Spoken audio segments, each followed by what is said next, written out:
आप और सचिव महोदय और तमाम जिला से और प्रदेश से जो आए हुए अध्यक्ष हैं, सभी को हमारा नमस्कार। और यहाँ जो मीटिंग स्थल पे जितने भी हमारे जो साथी हैं, बिहार झारखंड के जो क्रांतिकारी साथी हैं, सभी को हमारे तरफ से जय हिंद, जय भारत, नमस्कार। साथियों, आज हम इकट्ठा हुए भी तो दुख के समय में इकट्ठा हुए हैं। ये दुर्भाग्य हमने नहीं लाया है, ये दुर्भाग्य कोई समय ने नहीं लाया है। इसके लिए सुब्रत राय जिम्मेवार है और उसका मैनेजमेंट जिम्मेदार है और उसकी गलत पॉलिसी जिम्मेदार है। क्योंकि आपको याद होगा, हम जब सहारा के बैनर तले एज ए जमाकर्ता या एज ए एजेंट जब जाते थे काम करने, तो हमको कहता था वो चाय बेचने वाला जो है, वो जो पानी पूरी बेचने वाला है, वो जो आलू प्याज टमाटर बेचने वाला है, वो जो शाम को जो एक गरीब आदमी अंडा बेचता है और ऑमलेट बेचता है, उससे भी हमको कहा जाता था कि तुम खाता खोलवाओ, तुम्हारे लिए हम रोजगार देंगे। सुब्रत राय ये बोलता था कि भारत सरकार से अगर जितनी नौकरियां मिलती है उसके बाद अगर भारत में कोई नौकरी देने वाला है तो वो है सुब्रत राय की कंपनी सहारा इंडिया। आज क्या हुआ? रोजगार दिया और सब कुछ बर्बाद कर दिया। उसको कहते हैं, जैसे कि अभी हमारे मिश्रा जी ने कहा था, वो आप अगर रामायण काल की बात करें तो जैसे कालने में ठगा था हनुमान जी को, चाहता था कि वहीं हनुमान जी की हत्या कर दें और वो सजीवन बूटी ला नहीं सके, और वो हनुमान जी के मरने के बाद तो लक्ष्मण जी मर ही जाएंगे, फिर राम जी तो उसी शोक में रह जाएंगे, तो रावण जीत जाएगा, यानी कि असत्य जीत जाएगा और सत्य पराजित हो जाएगा। तो वो षड्यंत्र तो सफल हुआ नहीं। आज हम भी वही काम करने के लिए यहाँ खड़े हैं, इकट्ठे हुए हैं। इस चीज को याद रखना है कि जो लड़ेगा वही जीतेगा, और जंग जीतने से पहले आपको मानसिक रूप से खुद को अपने आप को विजेता घोषित करना पड़ता है।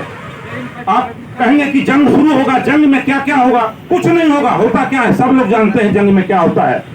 जो जितना दम से आगे बढ़ेगा उतना ही धरती पर वो कब्जा करेगा। क्योंकि आपको याद होगा, मैं बहुत आपका समय कम लूंगा और बहुत हाईलाइटेड में मैं आपको बताने जा रहा हूं। हमारा भारत स्वतंत्र कभी नहीं रहा। डच आए, पुर्तगाल आए, मुगल बादशाह आए, अंत में ये ब्रिटिश गवर्नमेंट इंग्लैंड से चल करके आया ईस्ट इंडिया कंपनी का बैनर तले। हम शक्तिशाली थे, वैभवशाली थे, हमारे पास हमारे भुजाओं में बल था। आज बंदूक पिस्टल आ गया है। पहले लोग भाला, लाठी, तलवार और तीर धनुष से लड़ते थे, मगर हमने गोली और तोप का सामना किया। और ब्रिटिश गवर्नमेंट से भी हमारे पूर्वजों ने 200 साल प्लस लड़ाई किया। जो मुगल आक्रमणकारी है उससे भी लड़ा। तो यहाँ कोई कायर नहीं बैठा हुआ है, कोई नपुंसक नहीं है। सब लोग अपना हक लेना जानते हैं। और आपको जिस दिन लगे कि हम जंग में हार रहे हैं, आप अपने पूर्वजों को याद कर लीजिएगा, आप अपने बाप दादा, नाना, परदादा को याद कर लीजिएगा, जो बाहरी किसी आक्रमणकारी के आगे झुके नहीं। हम क्यों झुक जाएंगे? हमारी रगों में वही लाल खून है। तो इस चीज को आपको याद रखना है। और ये जो सहारा इंडिया मैनेजमेंट है, ये मगरमच्छ रूपी है, मगरमच्छ के रूप में है। आपको प्यार से बुलाया, कुर्सी दिया, इस तरह का माला आपको पहनाया और आपके लिए ताली बजवाया और बोला हाँ अभी तो आप 10,000 का एनसीसी खोले हैं, 30,000 का खोल लीजिए, आपका इनकम बढ़ता जाएगा, आपका इनकम बढ़ता जाएगा, तो खर्च करने से मत डरिए। यही सहारा बोलता था कि मान सम्मान सुख संतुष्टि मिलेगा। क्या मिलेगा? क्या मिला आज हमको? गली में निकलते हैं तो लोग कहता है अरे पैसा दिलवाओगे यार, सीधे ऐसे ही बोलता है, जमा तुम्हारे कहने पे कह दिए थे। आज एजेंट की हालत बहुत बुरी है। कई एजेंट आज भी नहीं जगे हैं, यह हमारे लिए दुख का विषय है। लेकिन कई एजेंट जो जगे हुए हैं वो तो बिल्कुल सड़क पे निकल गए कफन बांध करके।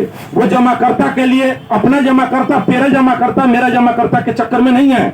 आज यहाँ जो बैठे हुए हैं, पर्सनल कोई एक आदमी अपना पेमेंट लेने के लिए नहीं है। अगर पर्सनल पेमेंट लेते तो शायद सहारा के मैनेजर के घर में जूठा थाली और उसका जूता चाट करके शायद पेमेंट ले लेता। यहाँ जितने बैठे हुए हैं सभी क्रांतिकारी वीर हैं जो अपने लिए और जनता और देश के लिए लड़ रहे हैं। क्योंकि ये जो बैनर है, हम किसी भी बैनर के तले यदि खड़ा होते हैं और समूह में खड़ा होते हैं तो हम व्यक्तिगत से हट करके समूहवाद की ओर हम आगे बढ़ते हैं और समूह के लिए हम लड़ाई लड़ते हैं। तो आपको उसी जज्बे से लड़ना पड़ेगा। हाँ, एक काम जरूर करना पड़ेगा। जो एजेंट बंधु हैं उनको भी मैं बता दूं, हम भी एजेंट का काम कर चुके हैं, इसलिए हमको भी अच्छा से ये कितनी दलदल में हम खड़े हैं, हमको भी इसका अच्छा से मालूम है ये कितनी मिठास और कितनी नमक इस सहारा इंडिया ने हमको दिया है।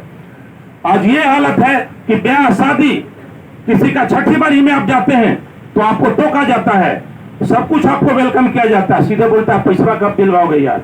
कई एजेंटों की तो ये हालत है कि मैं बता दूं कि वो लोग हमसे फोन करते हैं, कई बार वो मीडिया में भी आया है, आप लोग जितना लाइव आज तक सुन चुके हैं साल 2 साल पहले, उसमें भी कुछ एजेंटों ने अपनी व्यथा रखी है। एजेंट घर छोड़ के भाग गया है, 2-2 साल 3-3 साल से घर से भागा हुआ है। कुछ एजेंट ऐसा भी है, कौन एजेंट भागा है? लड़ने वाला एजेंट भी भागा, और एक जो घर में बैठ करके ये सोचता था कि सहारा पैसा देगा ना, अब हमको क्या है, हम तो जमा करवाए, कमीशन लिए, 100-12 में हम है, उनको सबसे पहले जूते लेकर के खोज रहा है, जमा करता हूं, खोजेगा। अब आप कह रहे हैं कि क्या एजेंट को आप पिटवाने की बात कर रहे हैं? नहीं, 5 मिनट हो गया। एजेंटों की बेइज्जती नहीं हो, इससे बचने के लिए मैं आपको कह रहा हूं, आप यूनाइट होकर के जैसे कि सीआरसी का कैंप चलवाते थे, आज जरूरत है कि आज कोर्ट कचहरी में जहां भी हम PIL जो जा रहे हैं, पब्लिक इंटरेस्ट लिटिगेशन, या हम जनहित याचिका की बात करेंगे, हमको उसमें शामिल होना है। इसके लिए आपको प्रयासरत रहना होगा। और कहते हैं एकता में बल है, और जब आप बिखर जाएंगे आप कुछ नहीं कर सकेंगे। सहारा मैनेजमेंट आज तक यदि किसी को पैसा दिया है तो सिर्फ कोर्ट के डर से दिया है, या तो सुप्रीम कोर्ट में सहारा से भी विवाद में पैसा जमा किया 15,000 करोड़ प्लस कुछ, या कहीं भी MP में डायरेक्टर वगैरह अगर अरेस्ट हुआ तो वो भी उसी चक्कर में दिया है। जब इसके डायरेक्टर या मैनेजमेंट जेल जाते हैं तो आपको अगर पैसा लेना है तो आपको कोर्ट में जाना पड़ेगा। इन्हीं बातों के साथ धन्यवाद।